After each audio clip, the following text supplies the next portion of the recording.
नमस्कार विद्यार्थी मित्रांनो, मी चंदू कोकरे, रत्नागिरी जिल्हा पोलीस.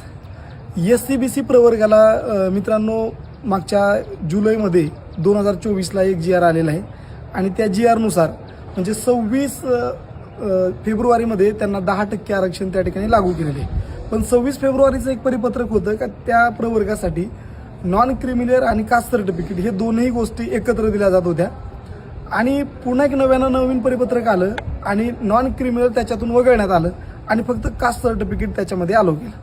आता विद्यार्थ्यांचा संभ्रम अशा पद्धतीचा आहे की सर फॉर्म भरताना नेमका नॉन क्रिमिनल आणि कास्ट सर्टिफिकेट एकत्र असणाऱ्या सर्टिफिकेटची व्हॅलिडिटी आहे ते दाखवायचं की फक्त कास्ट सर्टिफिकेट जे नव्यानं निघालेले ते दाखवायचं की नवीन कास्ट सर्टिफिकेट काढायचं. अशा पद्धतीच्या संभ्रम अवस्थेमध्ये विद्यार्थी त्या ठिकाणी आपल्याला बघायला भेटतात. तर मित्रांनो पुन्हा एकदा सांगतो, जे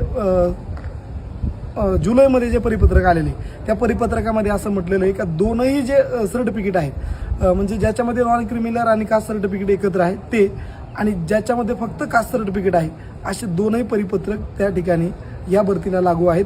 त्यामुळे तुमच्याकडे कुठल्याही पद्धतीचं जरी कास्ट सर्टिफिकेट असेल तरी ते या भरतीमध्ये चालून जाणार आहे.